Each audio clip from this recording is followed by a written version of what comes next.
નમસ્કાર દર્શક મિત્રો, હું નીતિન પટેલ. તમે જોઈ રહ્યા છો સમાચાર મેં આગળ ન્યૂઝ. હવે જોઈએ આજના સમાચાર. મહેસાણા ડિસ્ટ્રિક્ટ એન્ડ સેશન કોર્ટને બોમ્બથી ઉડાવી દેવાની ધમકી મળતા સમગ્ર પંથકમાં ખળભળાટ મચી ગયો છે.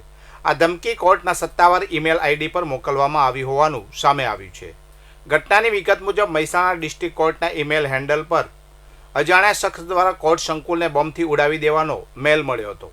ધમકીભર્યા મેલની જાણ થતાં જ કોર્ટે પ્રશાસન અને પોલીસ તંત્ર તાત્કાલિક હરકતમાં આવ્યું હતું. સુરક્ષાના કારણોસર સાવચેતીના પગલાં રૂપે તાત્કાલિક ધોરણે આખું કોર્ટ સંકુલ ખાલી કરાવી દેવામાં આવ્યું હતું. કોર્ટમાં હાજર વકીલો, અસીલો અને કર્મચારીઓને સુરક્ષિત રીતે બહાર મોકલી દઈ મેઇન ગેટ બંધ કરી દેવામાં આવ્યો હતો. ઘટનાની ગંભીરતાને જોતા પોલીસનો મોટો કાફલો કોર્ટ પરિસર ખાતે ખડકી દેવામાં આવ્યો હતો. પોલીસ અને ડોગ સ્ક્વોડની ટીમ દ્વારા હાલ સમગ્ર કોર્ટ બિલ્ડિંગમાં ઝીણવટભર્યું સર્ચ ઓપરેશન હાથ ધરવામાં આવ્યું છે. આ ઈમેલ ક્યાંથી આવ્યો અને તેની પાછળ કોનો હાથ છે તે દિશામાં પણ તપાસ તેજ કરવામાં આવી છે. અવારનવાર કોર્ટ જેવી સંવેદનશીલ જગ્યાઓને નિશાન બનાવવાની ધમકીઓને પગલે હાલ લોકોમાં ચિંતા અને ફફડાટનો માહોલ જોવા મળી રહ્યો છે. પાટણ જિલ્લા અદાલતના ગ્રાઉન્ડ ફ્લોર પર આવેલી વકીલ રૂમમાં એક અજાણ્યા શખ્સે ધારિયા વડે વકીલો પર હુમલો કરવાનો પ્રયાસ કર્યો હતો. આ ઘટનાથી કોર્ટ પરિસરમાં સુરક્ષા વ્યવસ્થા સામે સવાલો ઊભા થયા છે. સદનસીબે આ હુમલામાં કોઈ જાનહાની થઈ નથી, પરંતુ વકીલોએ કામકાજથી અળગા રહીને હડતાળ જાહેર કરી છે. બનાસકાંઠા જિલ્લાના મુખ્ય મથક પાલનપુરમાં નગરપાલિકાએ વેરો ન ભરનારા વેપારીઓ સામે કડક કાર્યવાહી કરી છે. પાલિકાએ સિટી લાઇટ રોડ પર આવેલી 9 દુકાનોને સીલ કરી દીધી છે. આ કાર્યવાહી બાકી વેરાની વસૂલાત માટે કરવામાં આવી હતી. આ દુકાનો સિટી લાઇટ રોડ પર પ્રથમ માળે આવેલી છે.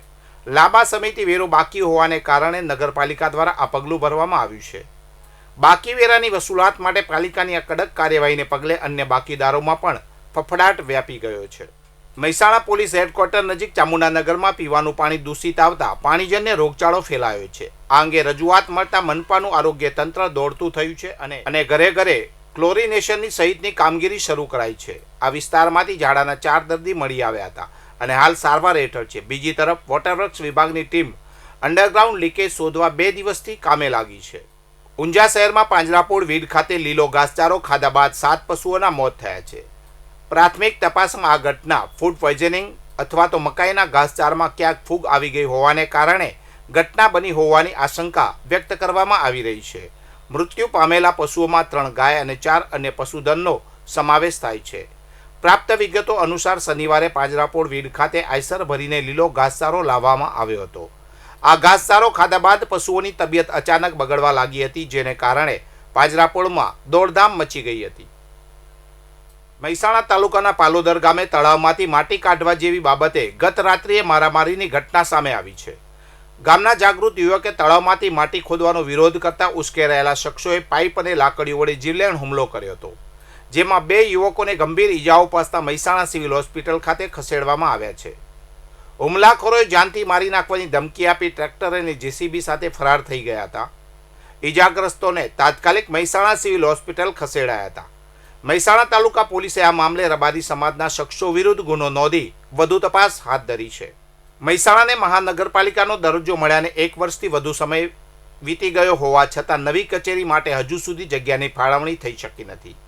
આ પરિસ્થિતિમાં વહીવટીતંત્ર દ્વારા હાલની વર્ષ 1982માં નિર્મિત અંદાજે 44 વર્ષ જૂની જર્જરિત ઇમારતને જ નવો ઓપ આપવાનો નિર્ણય લેવામાં આવ્યો છે.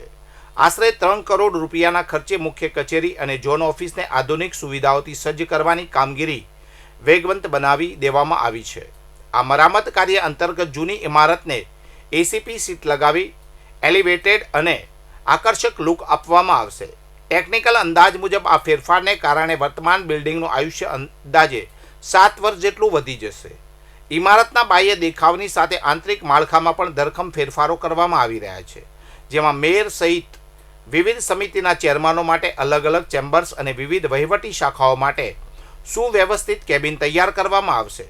ડીસા નજીક ભોપાનગર રેલવે ફાટક પર ઓવરબ્રિજ બનાવવાનું કામ શરૂ થઈ ગયું છે.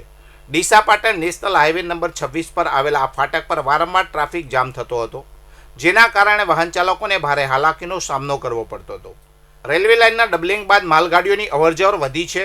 ઘણીવાર એક સાથે 2 ગાડીઓની અવરજવરને કારણે ફાટક લાંબા સમય સુધી બંધ રહેતું હતું. આનાથી એમ્બ્યુલન્સ, શાળાની બસો અને નોકરિયાત વર્ગ સહિતના વાહન ચાલકો કલાકો સુધી ટ્રાફિકમાં ફસાયેલા રહેતા હતા.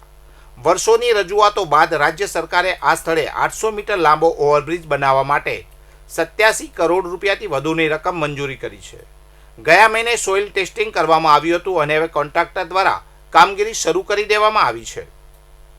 વધુ સમાચાર માટે જોતા રહો સમાચાર મેં આગે ન્યૂઝ. નમસ્કાર.